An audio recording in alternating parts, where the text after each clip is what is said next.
In flawless Italian, a maid's 10-year-old daughter shattered the silence of a London auction, exposing a $300 million masterpiece that was nothing but a lie. That painting is fake. Those four words stopped a $300 million auction cold. In a room filled with billionaires, critics, and cameras, the truth came not from an expert, but from a 10-year-old girl. She wasn't supposed to speak. She wasn't even supposed to be there. But she saw something no one else did. A flaw hidden beneath centuries of paint and lies. "Who are you to say that?" one man demanded. The girl simply replied, "Someone who knows what's real."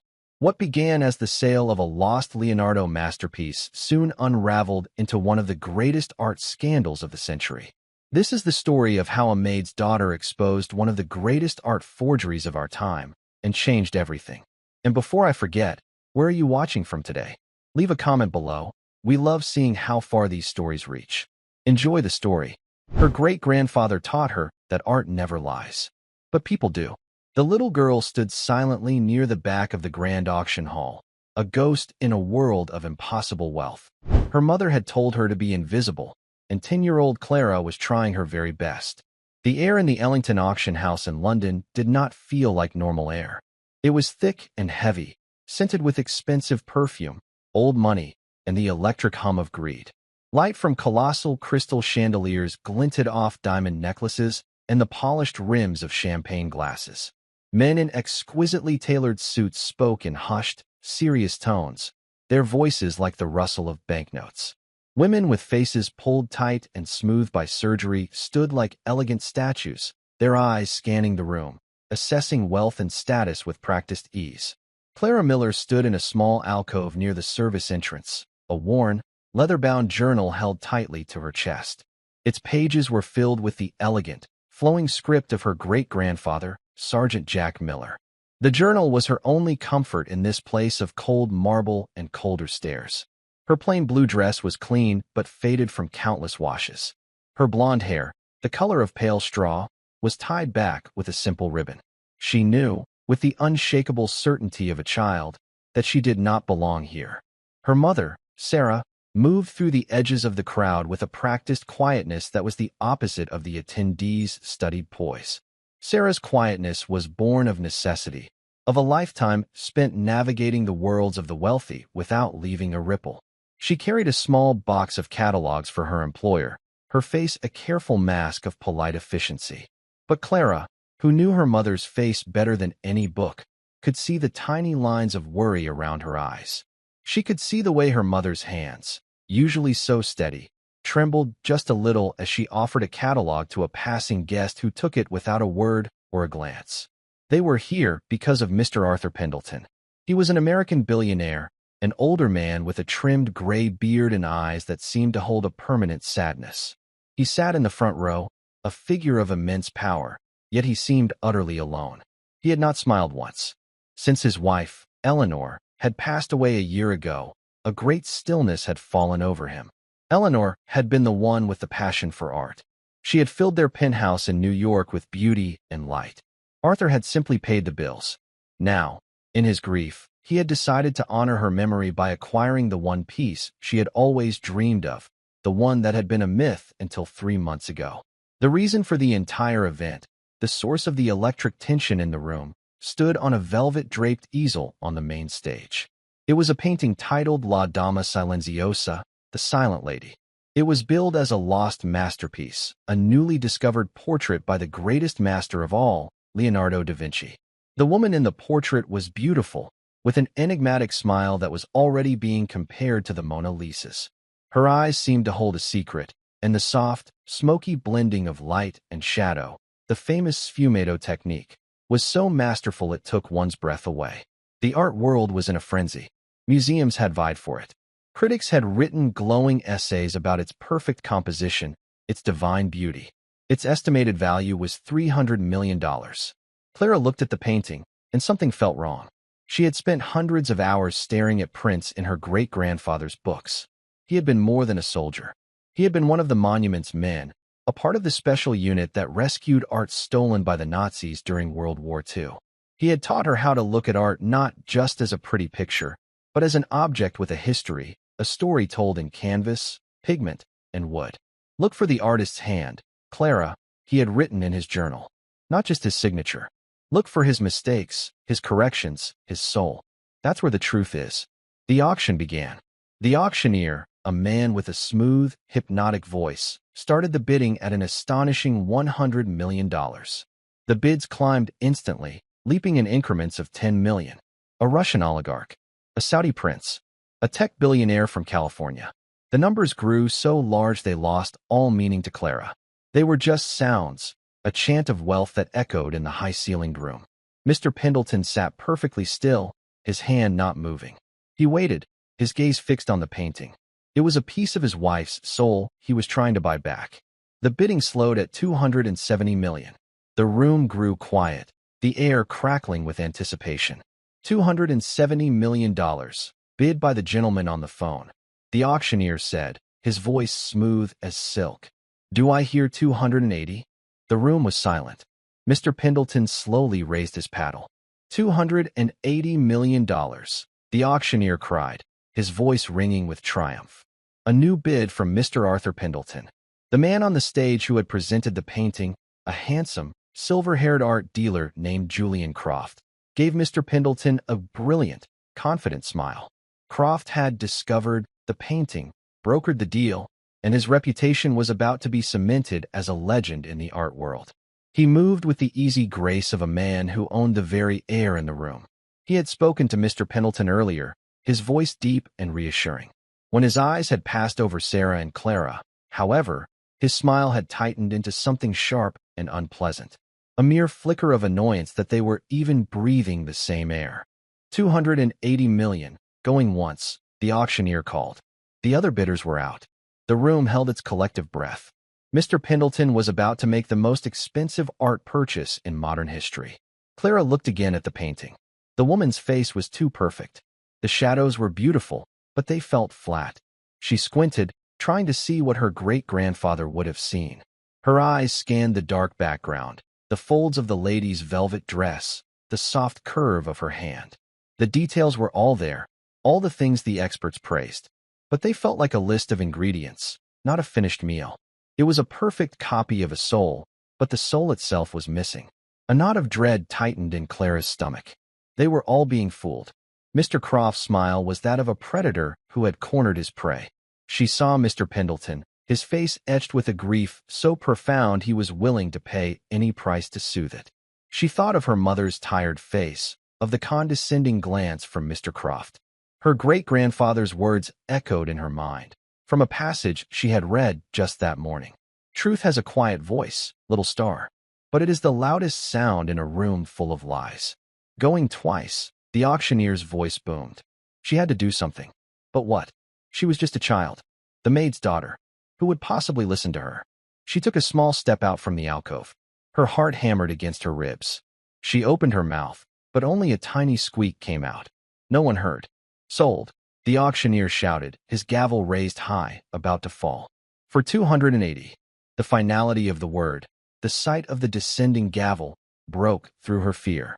In that split second, she did not think about the consequences, about her mother's job, about the fury of the powerful men.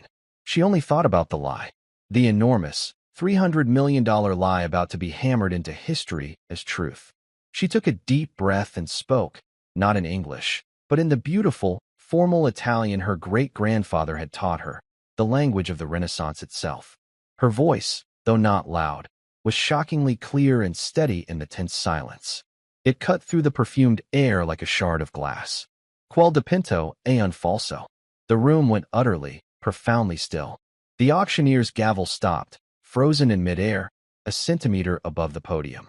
Every head in the front rows, heads belonging to some of the most powerful people in the world, snapped in her direction. Julian Croft's triumphant smile vanished, replaced by a flash of sheer panic before he could mask it with outrage. Sarah froze, the box of catalogs slipping from her numb fingers and scattering across the marble floor. She stared at her daughter as if she were a stranger. She had no idea Clara could speak a word of Italian. But Arthur Pendleton understood. He had spent years traveling to Florence and Milan with his wife. The words were unmistakable. That painting is a fake. His head, which had been bowed slightly, slowly lifted. His sad, Weary eyes widened, first in disbelief, and then with a dawning, intense focus. He turned in his seat and stared at the small, blonde-haired American girl in the faded blue dress. He looked at her as if he were seeing her for the first time. The entire deal, the culmination of months of work and hundreds of millions of dollars, hung suspended in the air, held there by the quiet, impossible words of a 10-year-old girl. The silence stretched, thick and heavy with disbelief. Then, a low murmur rippled through the crowd as people translated the strange moment for their neighbors. Julian Croft was the first to find his voice. He let out a short, forced laugh that sounded more like a bark. "A prank," he announced, his voice a little too loud, a little too sharp. "Some sort of childish prank." "Security," he gestured vaguely toward the back of the room. "Please remove the woman and her disruptive child. This is a house of business, not a playground." Two burly security guards in black suits began to move purposefully from the main doors toward the alcove. Sarah rushed forward, her face white with fear and mortification. "I'm so sorry, sir. So terribly sorry. Clara, what have you done? Come with me. Now." She grabbed her daughter's arm, her whole body trembling. This was a catastrophe. They would be fired, blacklisted, all because Clara had spoken out of turn. The other collectors were muttering, shaking their heads in disgust. Unbelievable. The audacity. "Get her out of here." But Clara did not move. She stood her ground, her small shoulders squared. She met the astonished gaze of Arthur Pendleton and spoke again, this time in English, her voice unwavering. "I said, the painting is a fake." She pointed a small, steady finger at the masterpiece on the stage. "That whole thing is a lie." The confidence in her voice was staggering. It was not the petulance of a child throwing a tantrum. It was the calm conviction of an expert stating a fact. The room was now divided. On one side was Julian Croft, sputtering with outrage, and the audience, looking confused and annoyed. On the other was the silent, calculating billionaire. And in the middle was Clara, a tiny island of defiance. "This is outrageous," Croft boomed, his handsome face turning a blotchy red. "Arthur, are you going to let a servant's brat scuttle the deal of a lifetime based on a childish fantasy? Tell the auctioneer to drop the gavel. Let's be done with this nonsense." Mr. Pendleton ignored him. His eyes were still locked on Clara. He saw the worn journal she clutched like a shield. He saw the complete lack of fear in her eyes. He saw something that made him pause, something that cut through the fog of his grief. In his world of deceit and flattery, of yes-men and sycophants, raw, unafraid honesty was a rare and precious commodity. "Wait," Mr. Pendleton said softly. The two security guards, who had almost reached Sarah, stopped in their tracks. The auctioneer lowered his arm, placing the gavel silently on the podium. Every eye in the room was now on the American billionaire. "What did you say, young lady?" Arthur Pendleton asked, his voice calm but carrying an immense authority. Croft's angry tirade died in his throat. He stared at Pendleton in disbelief. "Arthur, don't be absurd. You can't possibly entertain this circus." "She made an accusation that questions not only your honor, Mr. Croft, but my intelligence," Pendleton replied, his voice growing colder as he turned to the art dealer. "In front of the entire world. She will have the chance to explain herself." He then looked back at Clara. "Bring the child here." One of Mr. Pendleton's personal assistants, a stern-looking man named Richard, stepped forward. He looked from his boss to Clara with a conflicted expression. He hesitated, then gave a slight nod. Sarah looked like she was about to faint. This was a nightmare from which she couldn't wake. Her daughter was about to be publicly humiliated, and they were about to lose everything. Clara, however, walked forward. She didn't run. She didn't hesitate. She walked with a strange, calm purpose, her worn-out shoes making no sound on the plush crimson carpet. She walked past the rows of stunned billionaires and famous collectors, past the smirking face of Julian Croft, and stopped at the edge of the stage. She was so small that the great easel towered over her. "The floor is yours, little one," Mr. Pendleton said, his voice laced with a heavy irony, though his eyes were sharp with genuine curiosity. Tell us all how you, a child, no more than the legion of experts and critics who have authenticated this masterpiece. Explain this lie." Clara took a breath, the scent of money and dust filling her lungs. She placed her great-grandfather's journal on the edge of the stage. Then, She looked up at the painting of the silent lady. "You don't have to be old to see the truth," she began, her voice small but carrying in the profound silence. "You just have to know where to look." She pointed to the canvas.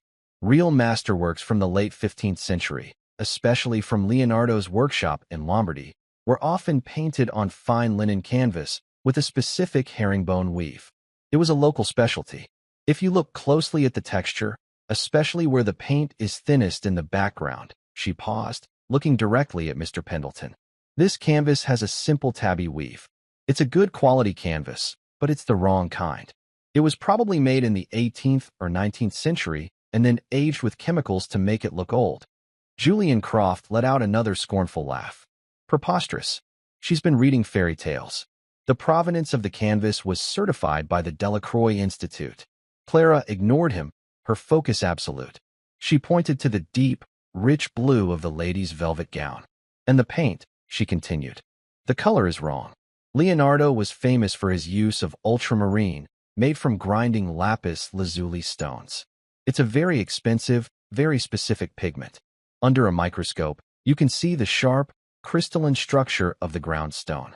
It reflects light in a unique way. This blue," she squinted, "is too smooth. It's too uniform. It looks like Prussian blue."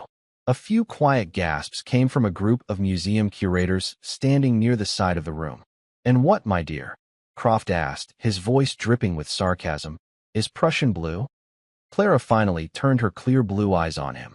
"It's a synthetic pigment," she said simply, "and it wasn't invented until 1706, more than 200 years after Leonardo da Vinci died." A heavy, shocked silence fell over the room. The seed of doubt had been planted, and it was a powerful one. The curators were now whispering furiously amongst themselves. Mr. Pendleton leaned forward, his elbows on his knees, his skepticism beginning to melt away, replaced by an intense, burning curiosity. "Impressive theories, little girl." Croft sneered, though a bead of sweat was now visible on his temple. "Did you learn that in your art class?" "I learned it from my great-grandfather," Clara said, tapping the journal. "He was Sergeant Jack Miller. He was part of the Monuments Men. He saved art from the Nazis. He was a hero. He knew more about history than anyone. He taught me that forgers are clever, but they're also arrogant. They always miss one small thing, one little detail that gives them away. But that's not the biggest mistake," Clara said, her voice dropping slightly, drawing them all in. "The biggest mistake is something you can't see. It's what's underneath." She looked at Mr. Pendleton. Leonardo was a perfectionist. He was always changing his mind. His paintings, when you look at them with a special camera, with infrared reflectography, are full of changes. They're called pentimenti. He would move a hand, change the angle of a head, adjust the fold of a sleeve. You can see the original drawings, the first ideas, right there under the paint. She turned and pointed at the painting one last time. "This painting is too perfect. I promise you, if you scanned it, you would find no changes. You would find a perfect, clean underdrawing. It's not the work of a master creating something new. It's the work of a copyist, carefully tracing a finished design." Then, she delivered the final, devastating blow. "And the forger, he left his signature." "What are you talking about?" Croft demanded, his voice cracking. "There is no signature." "There is," Clara said softly. "You just don't know what you're looking for."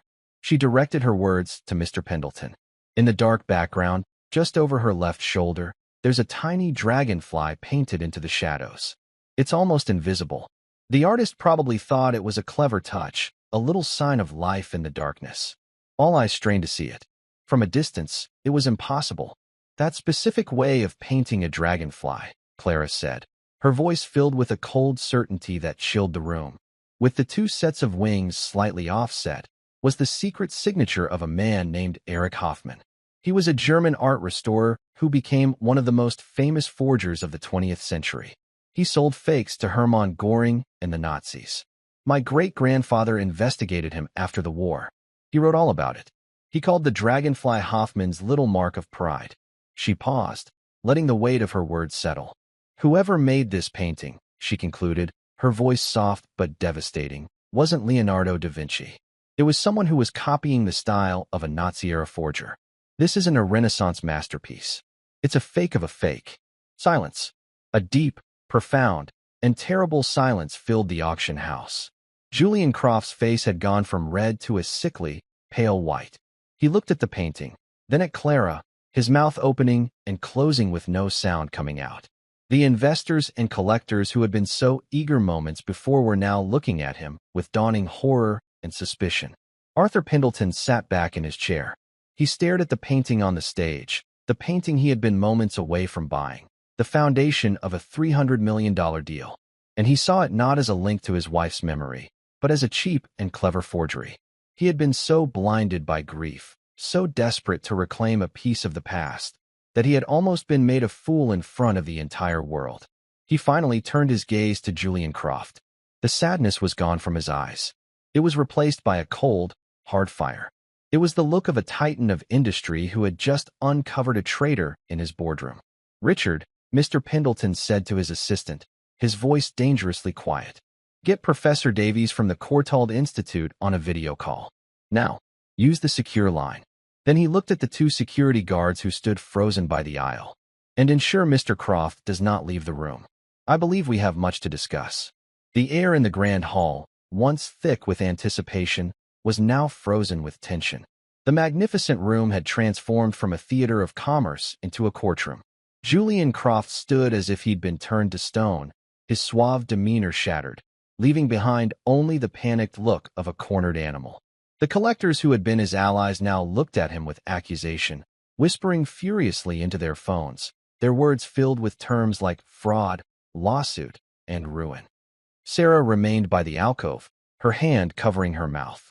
Her fear for her job had been replaced by a dizzying mix of shock and a feeling she hadn't allowed herself to feel in a very long time: pride.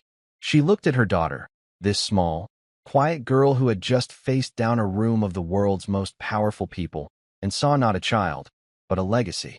She saw her own grandfather, Jack Miller, a gentle, quiet man who possessed a will of iron and an unshakable devotion to the truth. Helen had thought those days, those stories, were just a part of their family's humble past. She never imagined they would erupt with such force in a London auction house. Within minutes, Richard returned with a laptop, which he placed on a small table in front of his boss. A large screen on the stage, which had earlier been showing glamorous shots of the painting, flickered to life. The face of an elderly, scholarly man with a white beard and kind, intelligent eyes appeared. He was in a library, surrounded by towering shelves of old books. "Arthur," the professor said, his voice warm but professional. "It is late. I trust this is a matter of some importance." "It is, Alistair," Mr. Pendleton replied. He gestured for Richard to position the laptop's camera on the painting. "I need your eyes on something." Using the high-resolution camera, Richard focused on the deed. He slowly panned across the canvas, zoomed in on the texture of the weave, and then, on Mr. Pendleton's instruction, focused tightly on the deep blue of the dress and the shadowy background over the lady's left shoulder. On the large screen, the details Clara had described were magnified for everyone to see.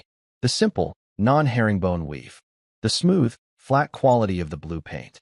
And there, almost invisible but now glaringly obvious under the camera's zoom, was the tiny, delicately painted dragonfly. Professor Davies on the screen leaned closer to his own camera, his brow furrowed. He was silent for a long time, stroking his beard thoughtfully. "Well, Alistair?" Mr. Pendleton prompted. The professor sighed, a soft, weary sound. "Arthur, where in God's name did you get this?" "That is a question I will be exploring in great detail very shortly," Pendleton said, his eyes flicking for a moment to the sweating Julian Croft. "First, tell me what you see." "I see a very competent, very ambitious forgery," the professor said plainly. "The artist is skilled, I will grant them that. The composition is a beautiful imitation of the Milanese style of the 1490s. But it is an imitation, and a flawed one." "Tell me about the flaws," Mr. Pendleton said, his gaze fixed on Croft. "The pigment in the gown is the most obvious, of course," the professor explained, his voice that of a lecturer. "Even through this camera, I can tell that is not lapis. It lacks the luminosity. It has the flat, opaque quality of a modern synthetic. Prussian blue is the most likely culprit, as the young lady suggested. But the truly damning detail," he paused, "is that dragonfly." He let out a low whistle. "That is the mark of Eric Hoffman. A brilliant but corrupt technician. We have a file on him a foot thick. He specialized in creating lost masterpieces from the German and Italian schools. He would often use period-correct canvases and panels, but he cut corners on his pigments. He was arrogant. That dragonfly was his private joke. To find it on a painting being passed off as a Leonardo, my God. It's not just a fake, Arthur. It's an infamous fake. Or rather, a new work by a known forger's school of followers. This is an embarrassment of the highest order. The professor's final words echoed in the room. An embarrassment. The word was a death sentence for Julian Croft's career. He let out a strange, strangled noise, a sound of utter defeat. The auctioneer, looking ashen-faced, quietly announced that the auction was suspended pending a full investigation. Mr. Pendleton disconnected the video call with a nod to Richard. He sat for a moment in silence, the enormity of the situation washing over him. The betrayal, the near-catastrophic financial loss, the public humiliation he had so narrowly avoided. He looked at the circle of greedy, foolish men he had almost joined in error. He looked at the pale, trembling con man who had orchestrated the entire charade. And then, his gaze fell on Clara. She was standing by the stage, her small face serious, her hand resting on her great-grandfather's journal. She hadn't gloated. She hadn't said, "I told you so." She had simply stated the truth and then stood by it. A small, unshakable pillar of integrity in a room built on lies. Mr. Pendleton rose slowly from his chair. He was a tall man, and his presence filled the room. The other men fell silent, watching him. He walked to the front, his steps measured and deliberate. He ignored Julian Croft. He walked right past the security guards. He stopped directly in front of Clara. Sarah held her breath. She didn't know what to expect. A dismissal? A thank you? A handful of money to make them go away? Mr. Pendleton looked down at Clara, his dark eyes searching her face. Then, he did something that stunned everyone in the room. He bowed. It was not a shallow nod of the head. It was a deep, formal bow, a gesture of profound respect from a billionaire to a 10-year-old girl in a faded blue dress. "In my life," Arthur Pendleton said, his voice resonating with a deep, newfound emotion, "I have been surrounded by advisors, experts, and men of great wealth. Today, my fortune and my late wife's honor were not saved by any of them. They were saved by a little girl with clear eyes and a hero for a great-grandfather." He straightened up and looked at Sarah. The polite mask of the employer was gone. He looked at her with genuine gratitude and respect. "Your daughter, madam, is an extraordinary person. You must be very proud." Sarah could only nod, her throat tight with emotion. Mr. Pendleton then turned to Richard. His voice was once again steel. "Richard, please escort Mr. Croft to my private suite upstairs. Have security join him. Inform him that my lawyers will be there in 20 minutes. The rest of these gentlemen," he said with a sweep of his hand toward the other bidders, "are free to go." The game was over. Defeated and humiliated, Croft was led out of the room like a prisoner. The grand hall, a moment ago the center of the art world, quickly emptied, leaving only a smattering of auction house staff cleaning up the debris of the failed event. The fraudulent paintings still stood on the stage, a testament to the disaster that had been averted. Mr. Pendleton gestured to a small, private lounge off the main hall. "Please," he said to Sarah and Clara, "join me. You are no longer staff here. You are my honored guests." Hesitantly, Sarah and Clara followed him into a quiet room furnished with leather armchairs. Mr. Pendleton sat opposite them, not in an imposing way, but creating an atmosphere of intimacy. "I owe you a debt I can never truly repay," he said, looking at Clara. "But I must try. Tell me, what can I do for you? Anything you desire. A gift? A reward?" He was thinking of money, of course. A trust fund for her education, a new house for her mother. He could secure their future for the rest of their lives. It was the simplest, easiest way to show his gratitude. Clara looked at her mother, then back at Mr. Pendleton. She thought for a moment. She wasn't thinking about toys or clothes. She was thinking about something else entirely. "Your wife?" she asked softly. "She really loved art, didn't she?" The question was so unexpected, so personal, that Mr. Pendleton was momentarily taken aback. The hardness in his face softened. "Yes," he said, his voice quiet. "She did. It was her whole world." "Did she have a favorite painter?" Clara asked. "Besides Leonardo," he said with a sad smile. She loved the Dutch masters. Vermeer, the way he painted light. She said he didn't just paint light, he painted the feeling of a quiet morning. He used lead tin yellow. Clara said, her eyes lighting up. It's a special color. It's how he made the light look so real. Nobody makes it anymore. The billionaire stared at her, astonished. In that moment, he realized that the reward this child wanted wasn't something he could buy, but something he could share. Knowledge, passion, the very things his wife had cherished. He had been trying to buy a trophy in his wife's name, when all along, her real legacy was sitting right in front of him, in the heart and mind of this little girl. He stood up. Come with me, he said. Both of you. Mr. Pendleton led them not out to the street, but to a private elevator concealed behind a paneled wall. As they ascended, the distant noise of London faded, replaced by a gentle hum. The auction house is for business, Mr. Pendleton explained, his voice softer in the confined space. For events with men like Julian Croft. But my home, my gallery, that is for the soul. The elevator doors opened directly into the most magnificent apartment Clara had ever seen. It was a sprawling penthouse with glass walls that offered a breathtaking panorama of the city skyline. But it wasn't the view that made Clara gasp. It was the art. The walls were lined not with bland, modern decorations, but with masterpieces.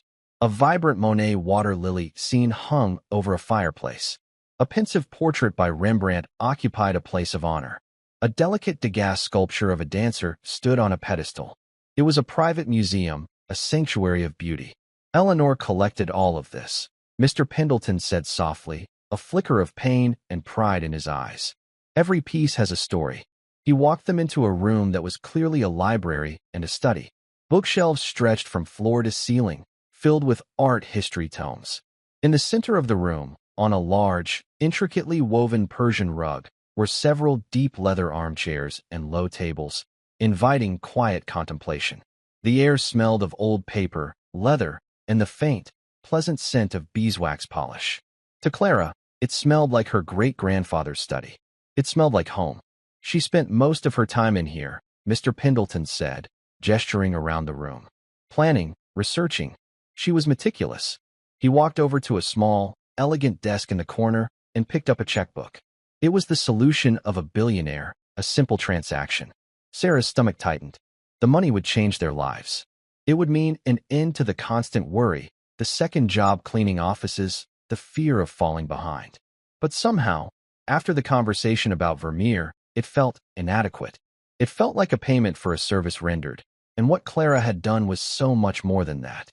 Before Mr. Pendleton could write, Clara spoke, her voice pulling their attention to a small painting that hung in a place of honor over the desk. It was a simple, beautiful scene of a woman reading a letter by an open window. The light streaming in was so real it seemed warm. That one is real, she said, her voice filled with a quiet awe. The statement, so different from the one that had shattered the auction, hung in the quiet air of the library. Mr. Pendleton froze, his pen hovering over the check. Sarah's heart leaped into her throat. Oh, Clara, no. Not now. Don't push your luck. Mr. Pendleton slowly put the checkbook down and walked back to her. His face was unreadable. That is a Vermeer, he said. The love letter.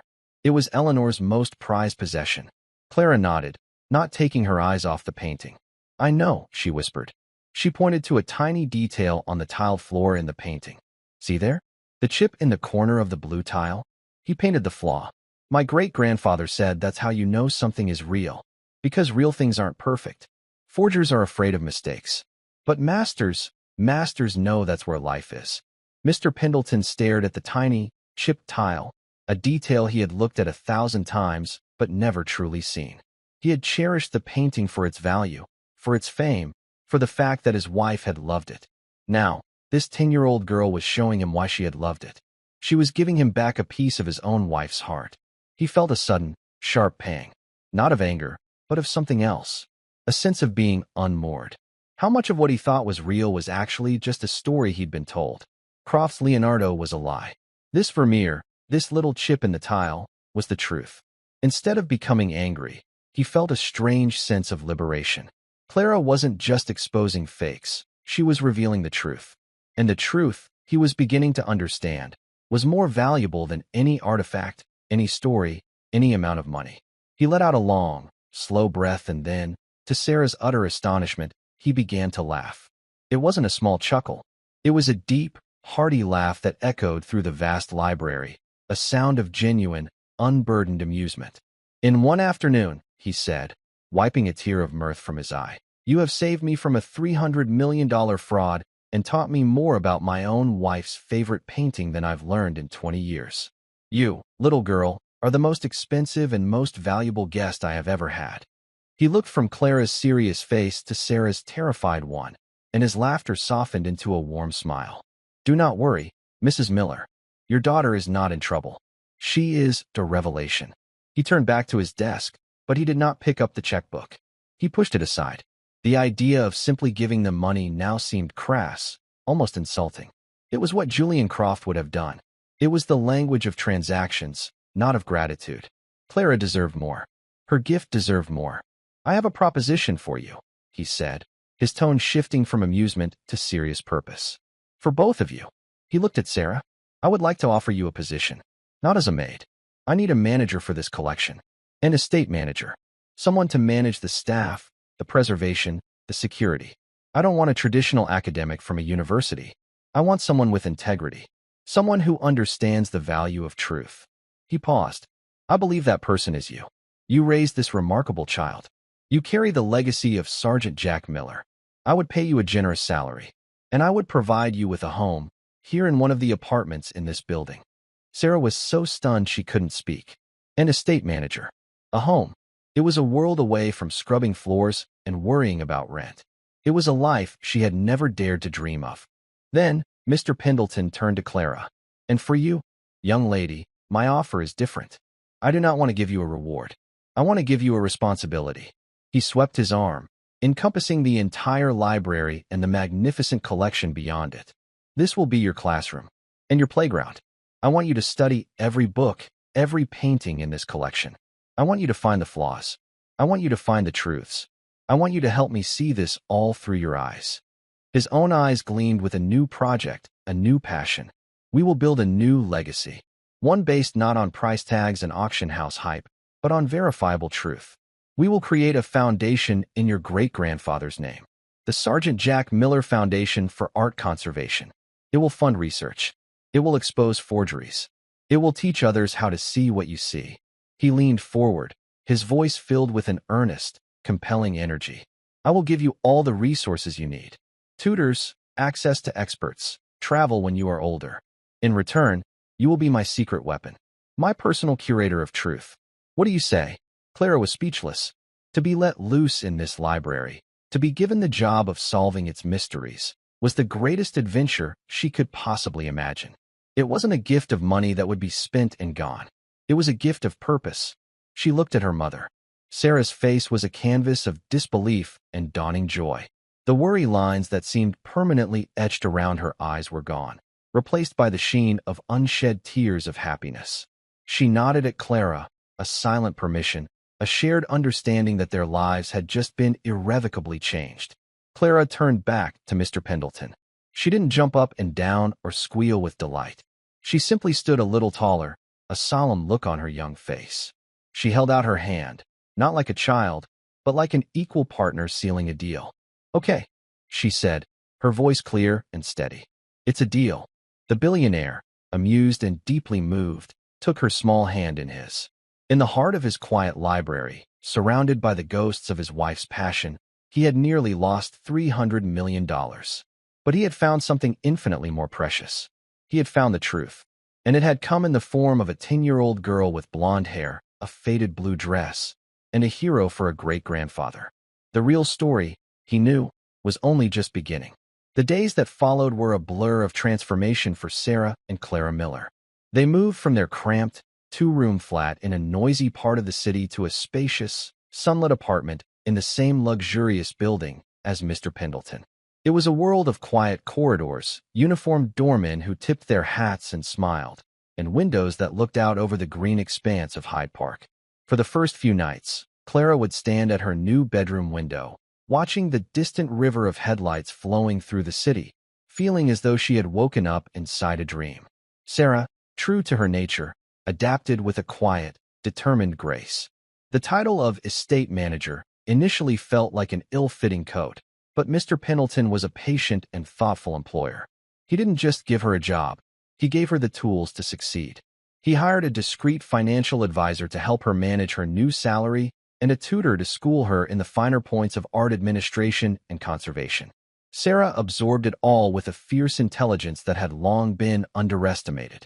She organized the household staff, liaised with museum curators about loans from the Pendleton collection, and managed the complex security and insurance requirements with the same meticulous care she had once used to polish silver. The deep lines of worry that had been her constant companions for years began to soften. She started to smile more, a genuine, relaxed smile that made her look years younger. She was no longer just surviving. She was thriving. Clara's transformation was quieter, but no less profound. The Pendleton penthouse became her universe. Arthur, as he now insisted she call him, was true to his word. He gave her an office, a small room adjoining the main library, that he had stocked with art supplies, history books suitable for a budding scholar, and a state-of-the-art computer with access to international museum databases. Their days developed a comfortable and studious rhythm. In the mornings, a private tutor would come to teach Clara her regular school subjects, math, literature, science. But in the afternoons, her real education began. Arthur would join her in the library, and they would become detectives. He taught her about the business side of the art world, the murky waters of provenance, the complex dance of auctions, the importance of irrefutable documentation. In return, Clara taught him how to see. They would spend hours in front of a single painting. Armed with a magnifying glass and a copy of her great-grandfather's journal, Clara would point out the faintest crackle in the varnish, the almost invisible trace of a brush hair caught in the pigment, the subtle shift in color that revealed an artist's hesitation. She had an uncanny instinct, a gift inherited from Sergeant Jack Miller, for sensing the story an object wanted to tell. "Look here, Arthur," she would say, pointing to a dark corner in a 17th-century Dutch still life. The artist painted over something. The shadow is too thick, and the paint is a slightly different texture. Arthur would call in his team. A portable X-ray machine would be brought in, and under its penetrating gaze, the ghost of a different painting would emerge, a portrait of a woman, painted over centuries ago. They discovered that the still life was likely painted by a student over a discarded work by his master. The painting's value didn't diminish. It became richer, more complex. Its story was now one of art, history, and the quiet, hidden life of a studio. Meanwhile, the fallout from the Ellington auction house disaster continued to send shockwaves through the art world. Julian Croft, facing utter ruin and a barrage of lawsuits from defrauded investors, had confessed everything. The La Dama Silenziosa was part of a sophisticated forgery ring that had been operating for years, preying on wealthy, often grieving, collectors who were more interested in a story than in due diligence. The trail led to a shadowy workshop in Belgium and implicated several other prominent dealers and appraisers. The scandal was a brutal but necessary cleansing of a corrupt corner of the market. Arthur, with Clara as his silent partner and inspiration, channeled his anger into action. The Sergeant Jack Miller Foundation for Art Conservation was officially established. Its mission was twofold: to fund the development of new scientific techniques for art authentication and to provide educational resources to help collectors and small museums protect themselves from fraud. Arthur poured hundreds of millions of dollars into the foundation, turning a moment of personal humiliation into a global force for good. The foundation's board of directors was a who's who of the world's most respected museum directors, conservators, and art historians, including their friend, Professor Alastair Davies. One crisp autumn afternoon, about a year after the auction, Arthur called Clara into the main library. He was standing beside a large, flat object covered with a velvet cloth. His eyes held a special kind of excitement, the look of someone about to share a wonderful secret. "I have something for you," he said. "A gift, and a first official assignment for my curator of truth." He pulled away the cloth. Underneath was not a painting, but a large, framed document. It was old, the paper yellowed with age, covered in elegant, handwritten German script and adorned with official-looking stamps. At the bottom was a small, black-and-white photograph of a familiar painting, Vermeer's The Love Letter. What is it? Clara asked, her eyes wide. This, Arthur said, his voice filled with reverence, is the original, authenticated provenance for the Vermeer. It traces the painting's ownership all the way back to a private collection in Amsterdam in 1696. It's the painting's birth certificate, its life story. He then pointed to a smaller frame, which he had set on a nearby table. It contained a single, folded sheet of paper. And this, he said, is a letter. It arrived by courier this morning from a law firm in Germany. He handed it to Clara. The letter was from the estate of a recently deceased man. The man's grandfather had been a German officer during World War II. He had been stationed in the Netherlands and had been involved in the confiscation of art from Jewish families. The letter was a deathbed confession. It stated that while many famous works were recovered by the monument's men after the war, some, along with their documentation, were cleverly hidden. The officer had stolen the real Vermeer, replacing it with an almost perfect copy he had commissioned from none other than Erich Hoffmann, the forger whose dragonfly signature Clara had recognized. The real painting, the letter claimed, was still hidden, its location detailed in a sealed envelope to be opened only by the rightful heirs, should they ever be found. Clara felt a cold dread creep up her spine. She looked from the letter to the masterpiece hanging over the desk, the painting she had loved, the painting that had taught Arthur to see. You mean, she whispered, her voice trembling. The one, our Vermeer. Arthur nodded slowly, his face grim. The letter claims that the painting Eleanor and I bought, the painting that has hung in this house for 20 years, is a fake. A Hoffmann, one of his greatest, most deceptive works. The silence in the room was absolute. Outside, the city hummed along, oblivious. But inside the library, the very foundation of Arthur Pendleton's world, of Clara's new life, had just cracked. The painting that had represented the ultimate truth, the piece that had launched their entire crusade against forgeries, was itself a lie. The irony was so profound, so cruel, it was almost suffocating. Arthur looked at Clara, his face a mixture of devastation and a strange, steely resolve. He had been fooled once by grief. He would not be fooled again. The German lawyers want to send experts, he said. The museum that claims ownership wants to send their curators. The world will be watching. But I don't trust their experts. Not yet. He placed a gentle hand on her shoulder. I trust you, Clara, he said, his voice low and firm. I trust your eyes. I trust your great-grandfather's legacy. I want you to look at it. Look at it again.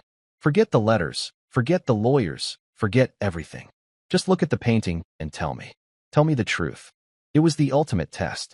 Her first official assignment was to pass judgment on the very soul of the Pendleton collection, to potentially destroy the legacy of the woman who had, in a way, brought them all together. She was no longer just a girl who could spot a fake. She was the guardian of a truth that could shatter the man who had saved her. The weight of the world seemed to settle on Clara's small shoulders. The Vermeer, Eleanor's favorite painting, had been the bedrock of her new life. It was the symbol of authenticity, the silent teacher that had guided her and Arthur. Now it was accused. It hung over the desk, the woman by the window still reading her letter, the light still streaming in, a perfect picture of peace, while the room around it was filled with a silent, gathering storm. Sarah, hearing the gravity in their voices, had come to the library doorway. She saw the letter, the grim look on Arthur's face, and the immense burden that had just been placed on her daughter. Her first instinct was to rush in, to protect Clara, to tell Arthur it was too much to ask of a child. But then she saw the look on Clara's face. The fear was there, yes, but underneath it was a quiet, focused intensity. This was not a game anymore. This was the work. This was the legacy of Sergeant Jack Miller coming to life. For the next 2 days, the library was sealed. It became Clara's laboratory and sanctuary. Arthur had every piece of equipment from the newly formed foundation delivered to the penthouse. High-resolution digital cameras, an infrared reflectography scanner, an X-ray fluorescence, XRF, spectrometer to analyze the elemental composition of the pigments. A team of trusted technicians operated the equipment, but Clara directed them. She started not with the science, but with her eyes. For hours, she simply sat in front of the painting, just looking. She looked until the figures and the story dissolved, and all that was left was color and texture and light. She sketched the composition in a notebook, trying to feel the rhythm of the artist's hand. She read her great-grandfather's notes on Vermeer, his descriptions of the master's unique, pointillist-like application of paint, the way he built up layers of color to create an unparalleled sense of luminosity. Then, she turned to the science. The technicians, men and women with advanced degrees, followed the quiet, precise instructions of the 11-year-old girl. They scanned the painting, section by section. The images appeared on a large monitor, showing the world beneath the surface. Arthur sat in a chair in the corner of the room, watching, waiting. He didn't interfere. He had placed his faith in her, and he would see it through to the end. He had already spoken to his lawyers. If the painting was a fake, he was prepared to do the right thing, to publicly acknowledge the fraud, to help find the rightful heirs, and to lead the search for the real Vermeer. His reputation would suffer, but the truth, as Clara had taught him, was more important. The first results came from the infrared scan. Clara leaned forward, her eyes glued to the screen. Unlike the perfect, sterile underdrawing of the fake Leonardo, the Vermeer was a hive of activity. The angle of the woman's head had been shifted slightly. The position of the lute hanging on the wall had been moved a fraction of an inch to the left. It was full of pentimony. It was the work of a restless, creative mind, not a careful copyist. A small knot of tension in Clara's chest began to loosen. The artist was thinking. She whispered, more to herself than to anyone else. He was changing his mind. Next came the pigment analysis. The XRF spectrometer hummed as it scanned the canvas, producing a graph of elemental signatures. They tested the vibrant reds, the earthy browns, and the deep shadows. Everything was consistent with pigments used in the 17th century. Then, they focused on the most important color. The color of the light. The signature lead tin yellow. Clara held her breath as the machine analyzed the bright, sun-drenched patch of wall next to the window. The graph on the screen flickered, then resolved into a clear set of peaks. It was unmistakable. Lead tin. The chemical signature of the lost pigment. Erich Hoffmann, the forger, was a master, but his expertise was in pigments from the 19th and 20th centuries. He had never, in all his known forgeries, been able to perfectly replicate the unique, luminous quality of lead tin yellow. He used a cadmium-based yellow, which was a close match but chemically distinct. A wave of relief washed over Clara. "It's there," she said, her voice filled with quiet triumph. The light is real. But something was still bothering her. The letter. The confession. It had been so specific. So certain. A dying man's last words. Why would he lie? Forgers were arrogant. Her great-grandfather had written. They loved to leave a mark. The dragonfly was Hoffmann's mark. What if he had left a different kind of mark on this one? A mark designed not to be found for decades? She went back to the painting, her eyes scanning every inch. The chip in the tile. The folds of the dress. The woman's face. Nothing.